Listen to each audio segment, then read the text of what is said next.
Hello everyone. So today in this class we are going to learn about abnormal molar mass and what are the reason behind abnormality in molar mass. We are going to study those things in details. So already we have studied in colligative properties that using the colligative properties we can calculate the molar mass of the solute. We have studied 4 colligative properties and we have already seen that how molar mass of solute are calculated using those colligative properties. But in some cases we see that the molar mass which are calculated by using the colligative properties do not agree with the expected or the theoretical value. Expected या theoretical values के साथ जो है वो match नहीं करता है. So those molar mass are known as abnormal molar mass. Abnormality in molar mass जो है वो 2 रीज़न की वजह से आता है. ओके वो 2 रीज़न, एक तो ये है कि सॉल्यूशंस जो है वो बहुत ज़्यादा कंसंट्रेटेड है, तो बहुत ज़्यादा कंसंट्रेटेड होने के कारण सल्यूट के बीच में इंटरैक्शंस हो जाता है और कॉलिगेटिव प्रॉपर्टी जो है वो एग्जैक्टली मोलर मास को डिटर्मिनेशन में देन हेल्प नहीं कर पाता एंड एबनॉर्मलिटी आ जाता है मोलर मास में. और दूसरा रीज़न ये है कि अगर सल्यूट जो है वो सोल्यूशन में डिसोसिएट या एसोसिएट कर जाए, अगर कोई सल्यूट टूट जाए या 2 सल्यूट कंबाइन होके एग्रीगेट होके एक बिगर मॉलिक्यूल बना ले, तो इन दैट केस जो है कॉलिगेटिव प्रॉपर्टी जो है वो हेल्प नहीं कर सकता हम लोग का करेक्ट मोलर मास कैलकुलेट करने में, देन एबनॉर्मलिटी आ जाएगा. सो एबनॉर्मलिटी अगर नहीं चाहिए मोलर मास में देन 2 चीज़ें जो है उसका ध्यान रखना है. एक तो है सोल्यूशन डाइल्यूट होना चाहिए और दूसरा रीज़न है कि सल्यूट जो है वो सोल्यूशन में एसोसिएट या डिसोसिएटेड नहीं करना चाहिए. ओके तो देखते हैं अभी हम लोग की एसोसिएशन ऑफ सल्यूट पार्टिकल्स होने से क्या ऐसा हो जाता है. Let's see. तो मैंने एक एग्जांपल लिया एसिटिक एसिड जो कि एसोसिएट कर जाता है इन केस इसको हम लोगों ने बेंजीन या कोई नॉन पोलर सॉल्वेंट में डिसॉल्व किया होता है. तो एसिटिक एसिड का एग्जाम्पल लिया है. दूसरा है मैंने लिया है बेंजोइक एसिड. बेंजोइक एसिड भी कुछ वैसे ही करता है, वो एसोसिएट होकर एक बिगर मॉलिक्यूल बना लेता है. यहाँ 2 एसिटिक एसिड का मॉलिक्यूल लिया है और 2 मिलकर एक बड़ा सा मॉलिक्यूल बन गया जिसको हम लोग बोल रहे हैं डाइमर ऑफ एसिटिक एसिड बोल रहे हैं. Okay they together linked with hydrogen bonding, यहाँ हाइड्रोजन बॉन्डिंग है दोनों के बीच में, राइट. सो यहाँ हम लोगों ने लिया था 2 मोल्स बट फाइनली हमारे सोल्यूशन में कितना मोल प्रेजेंट है? ओनली 1 मोल प्रेजेंट है. तो as a result the number of particles in solution decrease. Number of particles अगर डिक्रीज करेगा तो कॉलिगेटिव प्रॉपर्टी भी डिक्रीज हो जाएगा बिकॉज कॉलिगेटिव प्रॉपर्टी जो है वो पार्टिकल नंबर ऑफ पार्टिकल के ऊपर डिपेंड करता है. और कॉलिगेटिव प्रॉपर्टी अगर डिक्रीज करेगा तो मोलर मास जो है वो इंक्रीज कर जाएगा बिकॉज कॉलिगेटिव प्रॉपर्टी और मोलर मास का जो है वो इन्वर्स रिलेशनशिप है. That you can see in the 4 relation जो ऑलरेडी हम लोगों ने कर लिए हैं. उन रिलेशनशिप में देखोगे तो colligative property is inversely proportional to molar mass. तो कॉलिगेटिव प्रॉपर्टी कमेगा तो मोलर मास क्या हो जाएगा? बढ़ जाएगा. तो एज ए रिजल्ट यहाँ जो एसिटिक एसिड का जो मोलर मास आएगा वो थियोरेटिकल वैल्यू के साथ मैच नहीं करेगा.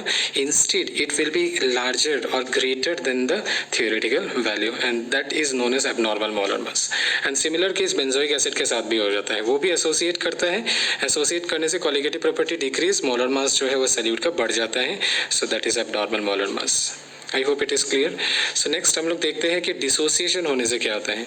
तो डिसोसिएशन जैसे कि अगर हम लोग एसिड बेस या सॉल्ट ले लें, जब उनको सॉल्वेंट में हम डिसॉल्व करते हैं तो उनका नेचर ही है कि वो आयंस बनाते हैं, तो दे डिसोसिएट. ओके तो डिसोसिएट करने से नंबर ऑफ पार्टिकल्स जो है वो इंक्रीज हो जाते हैं. हम लोगों ने लिया था 1 बट बन गया कितने पार्टिकल्स? 2 डिसोसिएट हो गया. As a result number of particles बढ़ेगा, कॉलिगेटिव प्रॉपर्टी बढ़ेगा, तो molar mass of the solute जो है वो कम हो जाएगा. So in this case the molar mass will be less than the theoretical value. तो डिसोसिएशन होने से मोलर मास जो है वो लेस देन थियोरेटिकल वैल्यू हो जाता है और एसोसिएशन करने से मोलर मास जो है वो ग्रेटर देन थियोरेटिकल वैल्यू हो जाता है. सो ग्रेटर देन या लेस देन थियोरेटिकल वैल्यू, उसी मोलर मास को हम बोलते हैं एबनॉर्मल मोलर मास.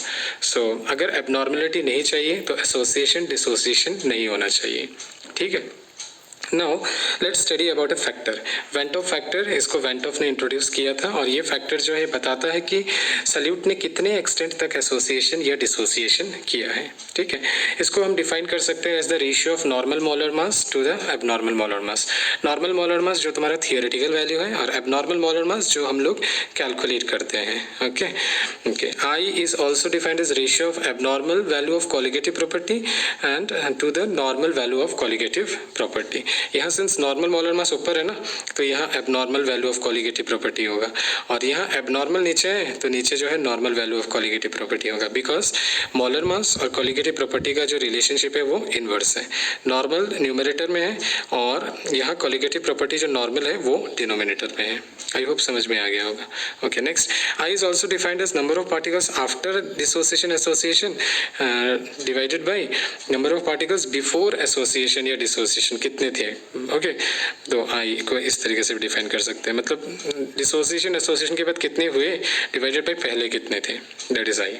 ओके, तो ये आई का 3 डेफिनेशन है, इसको अच्छे से याद रखना। ओके, नेक्स्ट, अब देखो आई के वैल्यूज देखो। आई के वैल्यूज जो है वो 3 हो सकते हैं, either equal to 1, greater than 1 या लेस देन 1। इक्वल टू 1 कब होगा? इक्वल टू 1 तभी होगा जब number of particles after dissociation और बिफोर एसोसिएशन डिसोसिएशन जो है सेम होगा, मतलब नो एसोसिएशन डिसोसिएशन। जब एसोसिएशन डिसोसिएशन नहीं होगा तो मोलर मास जो कैलकुलेट होगा वो नॉर्मल थियोरेटिकल वैल्यू के इक्वल होगा। तो नॉर्मल मोलर मास और एबनॉर्मल मोलर मास दोनों ही सेम होगा, बिकॉज तब एबनॉर्मेलिटी आएगा ही नहीं, बिकॉज एसोसिएशन डिसोसिएशन हुआ नहीं है, तो एबनॉर्मेलिटी तो राइज नहीं करेगा।